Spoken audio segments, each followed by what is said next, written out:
terhadap kasus mutilasi yang terjadi di wilayah Kabupaten Sleman, Provinsi Daerah Istimewa Yogyakarta, yang cukup menggegerkan masyarakat luas yang terjadi pekan lalu. Perbuatan itu didahului oleh kegiatan yang tidak wajar yang dilakukan baik pelaku maupun korban, di mana kegiatan itu menjurus kekerasan. Dan setelah melakukan kegiatan yang tidak wajar itu, diduga korban meninggal dunia. Untuk menghilangkan jejak, maka pelaku melakukan mutilasi.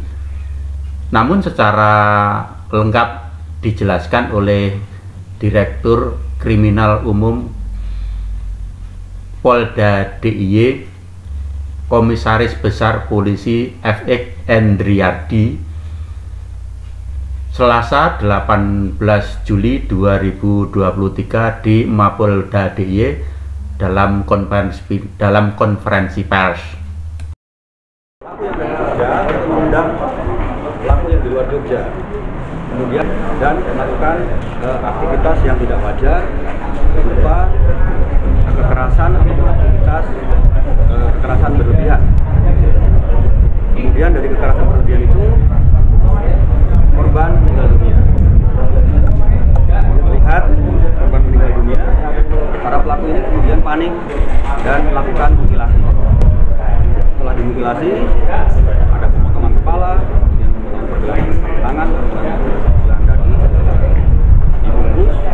Kemudian setelah itu mereka menyebarkan atau mau menghilangkan barang bukti dengan cara menyebarkan potongan-potongan tersebut di berbagai lokasi yang ada di Jakarta.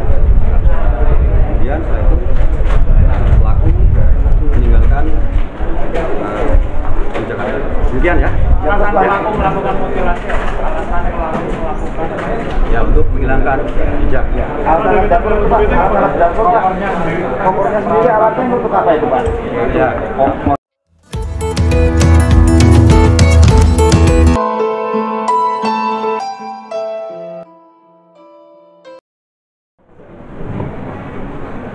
Assalamualaikum warahmatullahi wabarakatuh. Selamat siang. Dan terima kasih pada rekan-rekan media yang telah hadir.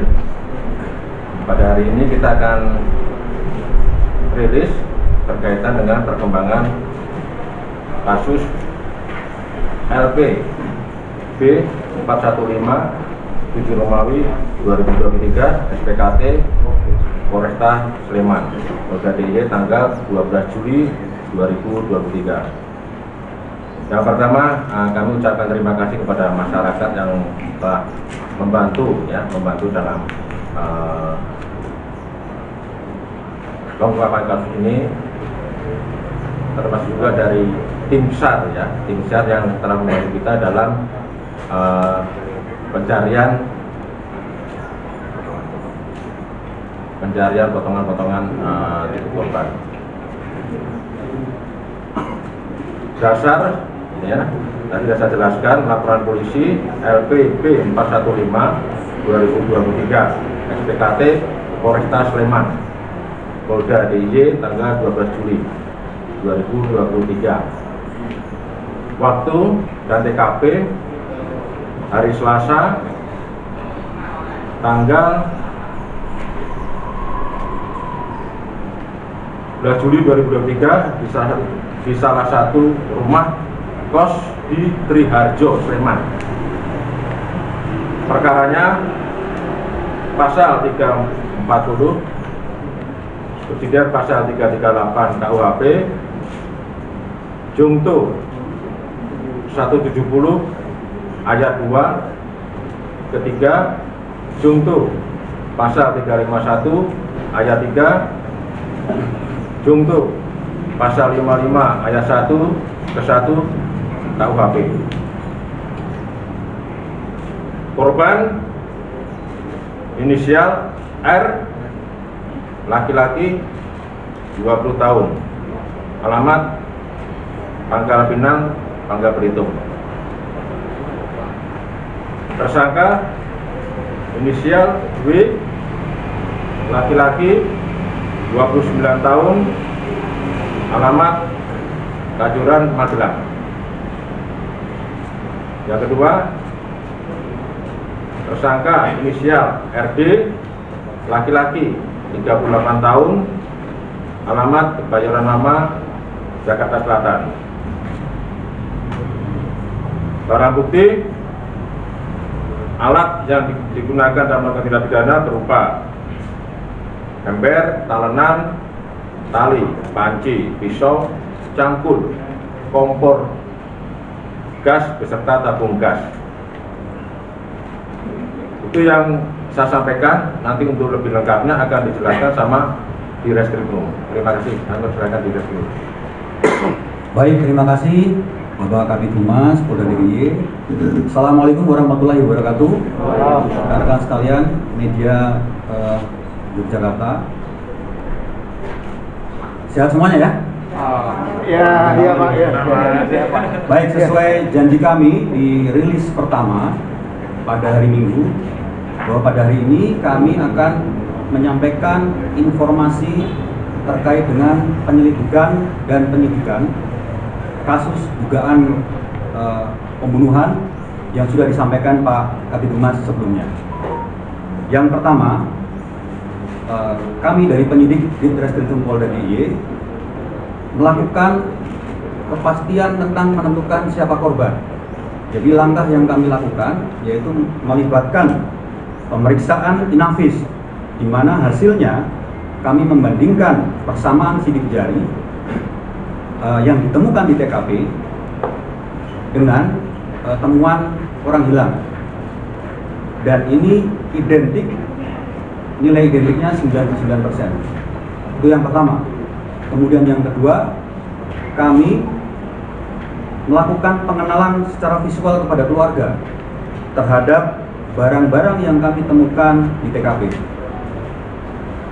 Di antaranya ada baju kaos, kemudian celana pendek, sandal gunung, dan oleh keluarga korban dipastikan barang tersebut adalah barang milik pribadi korban. Kemudian langkah ketiga, kami melakukan permohonan pemeriksaan DNA untuk membandingkan DNA orang tua terhadap korban. Itu upaya kami untuk menentukan korban. Kemudian pendalaman terhadap TKP di hari Minggu kemarin, kami sudah mendatangi TKP dan mendapatkan barang bukti yang berhubungan dengan tindak pidana tersebut. Di antaranya adalah ember, kemudian talenan, tali, panci, pisau, cangkul, kompor gas beserta tabungnya. Setelah mendalami TKP, kami juga menyusuri dugaan di mana masih adanya potongan-potongan tubuh yang disebar oleh pelaku. Di antaranya kami menyusur ke Sungai Kerasak, itu kami menemukan potongan kepala, dan ini diduga adalah kepala korban. Kemudian di Jembatan Kalinyo, di Tempel Turi, kami menemukan tulang dan organ dalam. Kemudian di Kali Nyamplung, Jalan Magelang, ini tim menemukan daging dan organ dalam usus serta pakaian dan sandal yang diduga milik korban. Kemudian selanjutnya di Sungai Ngelinding, Sedogan, ini ditemukan potongan daging. Dan selanjutnya ada barang-barang lain kita temukan di Jalan Magelang, Desa Ngebong, itu HP yang sudah kita teliti dan kita pastikan ini milik korban juga. Dari temuan-temuan potongan-potongan tadi, kami sudah akan memeriksakan ke DNA-nya untuk memastikan itu adalah potongan-potongan korban. Itu langkah kedua. Kemudian pendalaman kami terhadap pemeriksaan para pelaku, terdapat fakta-fakta yang perlu kami sampaikan. Ya, rekan-rekan, yang pertama, antara korban dengan terduga pelaku, dua orang ini saling kenal. Mereka kenal melalui media sosial dan tergabung dalam media sosial Facebook dan tergabung dalam Facebook Group, yang kemudian antara salah satu pelaku itu datang ke Jogja atas undangan atau ajakan pelaku lainnya untuk menemui korban. Jadi setelah pelaku tersebut sampai di Jogja, pelaku satu yang dari luar Jogja tadi sampai di Jogja dijemput oleh salah satu pelaku yang ada di Jogja, dan mereka berkumpul di lokasi TKP yang sudah kita datangi sebelumnya. Kemudian karena mereka ini tergabung dalam sebuah komunitas yang mempunyai aktivitas tidak wajar, mereka melakukan kegiatan berupa kekerasan satu sama lain, dan ini terjadi berlebihan sehingga mengakibatkan korban tersebut meninggal dunia. Nah, setelah melihat korban meninggal dunia, para pelaku ini kemudian panik, ya, kemudian berniat untuk menghilangkan jejak peristiwa tersebut. Setelah diduga yang bersangkutan ulangi korban meninggal dunia, para pelaku ini panik, kemudian melakukan upaya pemotongan atau yang kita kenal mutilasi. Apa saja yang mereka mutilasi sesuai yang kita dapatkan di TKP, yaitu dengan cara memotong kepala, pergelangan tangan dan kaki, kemudian memotong bagian tubuh, menguliti, dan untuk menghilangkan jejaknya terhadap pergelangan tangan dan pergelangan kaki, mereka melakukan direbus gitu ya, untuk menghilangkan sidik jarinya. Ini juga kita temukan fakta ketika tim kami mengambil sidik jari tersebut. Nah, setelah dipotong-potong, bagian-bagian tubuh tersebut dimasukkan ke dalam plastik. Lalu mereka sempat istirahat. Kemudian salah satu pelaku yang memang berdomisili di Jogja, maksudnya sudah lama di Jogja, mereka mencari tempat, mensurvei tempat di mana mereka membuang. Kejadian selanjutnya di senja harinya, mereka berdua kemudian menyebarkan potongan-potongan tubuh yang sudah dalam kantong plastik tadi, diantaranya kepala mereka kubur, kemudian yang lainnya mereka sebar di perjalanan menuju tempat lokasi pembuangan tersebut. Nah, setelah selesai mereka melakukan menghilangkan barang bukti tersebut, mereka kembali ke kos. Kemudian pelaku yang berasal dari luar Jogja kembali ke domisilinya di daerah Jakarta. Terhadap kejadian tersebut, kami penyidik di Reskrimum Polda DIY sudah memasangkan pasal, diantaranya pasal 340, diancam karena pembunuhan berencana dengan ancaman paling lama 20 tahun, kemudian pasal 338 karena pembunuhan dengan pidana penjara paling lama 15 tahun, pasal 170 ayat 2 ketiga, di mana mereka melakukan kekerasan secara bersama-sama dengan pidana penjara paling lama 12 tahun. Kemudian pasal 351 ayat 3, di mana mereka melakukan penganiayaan mengakibatkan mati dan pidana penjara paling lama 7 tahun. Nah, mungkin inilah hasil pemeriksaan kami secara intensif terhadap para pelaku dan beberapa saksi serta melibatkan tim yang lain. Demikian sementara kami sampaikan. Terima kasih. Pak, untuk motifnya seperti apa, Pak? Motif awalnya seperti apa, Pak? Sudah saya buka untuk ini, sudah faktanya diserahkan. Pak. Ya, saya Michael Pak dari Kompas TV. Itu untuk pembelajaran masyarakat juga dan juga di era keterbukaan saat ini. Bukan tadi disebutkan bahwa mereka melakukan sesuatu yang tidak wajar. Kemudian tergabung dalam satu grup yang juga kemungkinan tidak wajar. Nah, apakah tidak ada baiknya itu dibuka saja supaya tidak ada lagi korban-korban selanjutnya. Itu yang pertama. Kedua, mereka kan dikenakan pasal pembunuhan berencana. Padahal tadi di situ disebutkan mereka melakukan kegiatan dan berlebihan kemudian meninggal dunia. Itu bagaimana penjelasannya? Terima kasih. Baik, yang pertama coba kami jawab ya. Jadi terkait dengan sementara bahasa kami adalah kegiatan tidak wajar. Untuk lebih tepatnya nanti kami akan melakukan pemeriksaan terhadap psikologi atau kejiwaan terhadap yang bersangkutan, Pak. Kemudian memang pasal yang kita pasang itu ada bencana maupun pembunuhan, karena di TKP kami menemukan alat-alat yang diduga untuk melakukan pembunuhan tersebut. Jadi memang sudah ada di TKP. Demikian. Ya. Kegiatannya apa, mungkin kasih bocoran ke masyarakat biar jadi pelajaran juga supaya tidak. Ya, sementara itu ya. Pak Dir, mungkin memperjelas Pak, apakah benar identitas korban adalah Edo Tri Agustiani, mahasiswa UMY itu Pak? Pertama, yang kedua, waktu kejadian atau mungkin waktu dan tempatnya itu sebenarnya kapan dan di mana Pak proses pembunuhan kemudian sampai terjadinya mutilasi?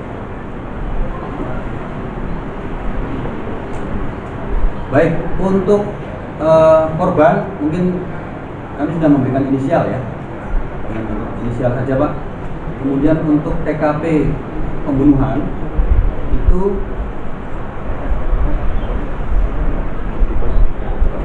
lokasinya di daerah Rasanya kayaknya sudah pernah disampaikan di hari Minggu ya?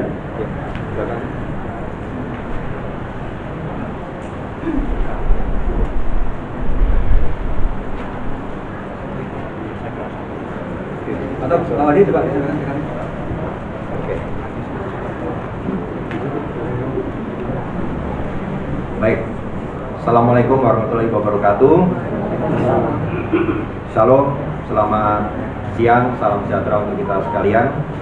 Yang terhormat Bapak Kabid Humas Polda DIY, yang terhormat Bapak Direktur Reskrimum Polda DIY, yang saya cintai, saya banggakan, rekan-rekan awak media wilayah Provinsi Daerah Istimewa Yogyakarta yang hadir pada kesempatan siang hari ini. Pertama-tama tentunya kami memohon maaf ya, mungkin kepada beberapa pihak yang mungkin kurang nyaman dengan adanya pemberitaan maupun rilis ini ya. Tetapi tentunya ini juga atas permintaan rekan-rekan awak media sekalian agar menyampaikan fakta-fakta hukum yang terjadi sebagai bahan informasi. Karena kami juga mengamati ya, sebetulnya mengamati juga pemberitaan-pemberitaan yang ada di media sosial atau media-media lain. Ya, ada komentar-komentar dari netizen. Ini informasinya menjadi bias, bahkan menjadi liar. Ini sehingga menjadikan spekulasi-spekulasi yang beredar di tengah masyarakat tidak akurat. Perlu rekan-rekan ketahui, ya, tentunya kami bekerja berdasarkan fakta-fakta hukum yang terjadi dan juga melakukan scientific investigation atau penyelidikan, ya, dengan mengedepankan ilmu pengetahuan. Jadi guna mengungkap peristiwa yang terjadi ini, kami juga menggandeng keilmuan yang lain untuk ikut mendalami peristiwa yang terjadi sebelumnya. Ya, dan saat ini kami sedang mendalami itu, mendalami terkait dengan scientific investigation, terkait dengan keilmuan lainnya itu untuk mendukung data-data kami. Ya, di antaranya kami juga meminta sampel DNA dari orang tua korban, ya, untuk memastikan bahwa korban itu memang benar adanya seperti yang menjadi dugaan. Kemudian kami juga melakukan digital forensik yang ada di dalam handphone para pelaku, maupun di dalam handphone pelaku itu kan ada grup-grup WA, grup-grup Facebook maupun media sosial lainnya, itu sedang kita dalami. Dan juga kita melakukan psikologi forensik ataupun psikologi klinis terhadap para pelaku. Ini tentunya memakan waktu yang cukup lama.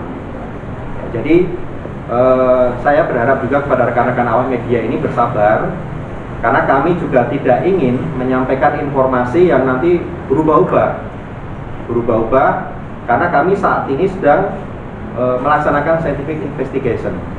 Ya, ilmu-ilmu pengetahuan yang ada tadi itu nanti kita akan padu-padankan, kita akan gabungkan menjadi satu sehingga menjadi informasi yang akurat berdasarkan fakta-fakta hukum yang ada maupun berdasarkan keilmuan tadi itu. Saat ini kami juga sudah membentuk tim Satgas Cyber untuk monitoring terkait hasil daripada digital forensik yang sementara saat ini kita lakukan, supaya apa isi daripada pembicaraan di grup-grup tersebut. Ini memang membutuhkan waktu. Jadi kami juga mengharapkan pada rekan-rekan awak media bisa bersabar terkait dengan hasil yang konkret, hasil yang detail, supaya informasi ini juga tidak berubah-ubah. Kami sangat paham, ya, rekan-rekan mungkin dikejar-kejar dataran harus terungkap terkait dengan motif dan lain sebagainya, tetapi kami juga harus kembali ke hal yang tadi saya sampaikan. Ya, kami padu-padankan antara fakta-fakta hukum yang ada dalam peristiwa tersebut dengan scientific investigation, ya, berdasarkan keilmuan-keilmuan yang ada, yang saat ini juga bisa menjadi rujukan di dalam pengungkapan suatu tindak pidana. Ya, saya kira apa-apa yang sudah kami sampaikan tadi tentunya hasil daripada yang saat ini sudah kita dapatkan. Kalau memang belum kita sampaikan, tentunya ini masih dalam proses, nanti pasti akan kita sampaikan secara detailnya. Tapi yang tadi saya sampaikan, kami membutuhkan waktu karena ada scientific investigation tadi itu dari beberapa keilmuan, ya, terkait dengan psikologi forensik, terkait dengan psikologi klinis, maupun tes DNA yang harus dicek supaya nanti hasilnya memang akurat dan itu memang apa adanya sesuai dengan kejadian yang terjadi. Ya, saya kira tadi sudah banyak disampaikan oleh Bapak Direktur, bahkan kemarin juga sudah rekan-rekan tahu, tapi memang proses waktu ini kita butuhkan supaya akurat data yang bisa kita sampaikan kepada rekan-rekan sekalian. Ya. Itu mungkin beberapa pemahaman yang perlu kami sampaikan kepada rekan-rekan sekalian. Jadi Pak, motifnya apa berarti? Jadi untuk motif itu tadi saya sampaikan. Jadi fakta-fakta hukumnya sudah kita dapatkan seperti yang tadi disampaikan oleh Bapak Direktur. Kemudian terkait scientific investigasinya, saat ini kan kita lagi periksa psikologi forensik, kita lagi periksa psikologi klinis. Nah, itu nanti dari hasil psikologi itu kita akan cocokkan, kemudian kita setelah mendapatkan data akurat pasti kita akan sampaikan, ya, karena kita tidak mau berspekulasi nih, nanti berubah-ubah lagi, ya, saya kira itu. Pak Dir, saya menjawab lagi yang tentang TKP tadi ya. Ini sudah saya sampaikan bahwa TKP-nya itu ada di pos Kerapiak, ya, di RT 04 RW 019 Desa Kerapiak, Kelurahan Triharjo, Kecamatan Sleman, Kabupaten Sleman. Itu juga pernah kami sampaikan. Pak, waktunya kapan, Pak? Timeline-nya, Pak. Apanya? Waktu kejadian pembunuhannya. Ya, hasil pemeriksaan sementara di hari Selasa ya. Jam berapa Pak? Kenapa? Karena malamnya kan ditemukan. Selasa malam. Selasa malam ditemukan. Ya, temunya Rabu. Pak, Penyebab utama kematian apa ini Pak? Pukulan benda tumpul atau pukulan, tusukan atau kemudian Belum, kami belum sampai ke sana, baru berdasarkan pemeriksaan saksi ya. Pak, jika mengacu pada Pak omongan tadi resmi bahwa 99% itu laki-laki usia 20 tahun dari Pangkal Pinang, apakah sesuai dengan laporan yang di Polsek Kasihan terkait dengan mahasiswa UMY yang hilang itu Pak? Ya. Jadi tadi kami sampaikan untuk sempurnanya tersebut, kita tadi menyampaikan yang pertama dari hasil sidik jari, kemudian yang kedua dari pengenalan visual kepada keluarga korban. Yang ketiga kami menunggu hasil DNA yang sedang kami mintakan. Nah, sementara untuk identik sidik jari tadi identik, tapi kan ada item-item lain yang perlu kita kumpulkan. Kalau proses pemotongan korban ini pakai apa Pak? Kalau barang buktinya kan pisau pasti. Kenapa? Pemotongan korban ini menggunakan apa? Alat tajam. Benda tajam. Ada pisau yang kemarin kita sudah rilis ya. Hanya pisau itu Pak? Ya. Pak, potongan. Pak, satu lagi. Pak, ditemukan semuanya belum Pak untuk kondisi ya. Ya, makanya rekan-rekan kemarin sudah disampaikan Pak Wadi ketika rilis pertama, apabila masih ada dari masyarakat juga menemukan potongan-potongan tubuh, tolong disampaikan, diinformasikan kepada petugas kami. Ini sedang kami susun potongan-potongan tubuh. Artinya belum butuh ya Pak? Ya, bukannya sementara itu. Pak, untuk membuang itu pakai motor atau Hasil keterangan para pelaku Pak menggunakan motor. Kalau dari potongan tubuh yang ditemukan sudah berapa persen Pak? Masih menunggu dari tes DNA dulu ya Mas? Berarti yang datang dari Jakarta RD itu yang diundang oleh korban ke Jogja Pak ya? Ya. Jadi rekan-rekan kami di sini intinya adalah mencoba melakukan penyelidikan terkait dengan perbuatan para pelaku. Jadi kita masih fokus di sana karena kepentingannya untuk pemberkasan. Nanti sambil berjalan, apabila ada informasi-informasi yang berkembang melalui Bapak Kabid Humas, silakan rekan-rekan berhubungan, kita bisa sampaikan selanjutnya. Ya, mohon dukungannya ya rekan-rekan karena kasusnya memang agak rumit, kemudian perlu energi, kemudian perlu waktu untuk kita melakukan pengungkapan terhadap perkara ini sehingga terang benderang. Mohon dukungannya rekan-rekan. Berapa lama itu Pak penyidikannya? Ya, sambil butuh berapa lama jalan, Pak? ya. Butuh waktu berapa lama untuk bisa semuanya terungkap? Ya, kita upayakan secepatnya. Makanya kan tergantung proses yang dilakukan itu. Aku dari sini Pak. Kalau korban dari sini. Kakaknya nggak dulu, kakak kandung. Urus lah ya. Kalau undangannya tadi belum jelas Pak. Undangannya itu apa, dalam acara apa? Ya mereka kenal, karena kenal. Kan biasa kalau berteman dalam sebuah komunitas mengundang rekannya kan biasa. Itu pertama kali ketemu Pak. Iya itu. Ya. Pak, jadi kopi darah pertama ya Pak. Pak, berapa lama dia eksekusi korban Pak? Kenapa? Ya malam, kemudian pagi tadi kan sudah saya sampaikan. Belum Pak. Setelah beraktivitas berlebihan tadi, kemudian meninggal, kemudian dimutilasi. Aktivitas tidak wajarnya ini berarti di kos pelaku Pak? Ya, keterangannya begitu. Meninggalnya apa Pak? Sudah tajam apa? Ya belum tahu. Meninggalnya kan hasil pemeriksaan. Pak, Cukup ya rekan-rekan ya? Ya. Nanti akan disampaikan lagi untuk perkembangan untuk update-nya. Baik rekan-rekan, terima kasih ya.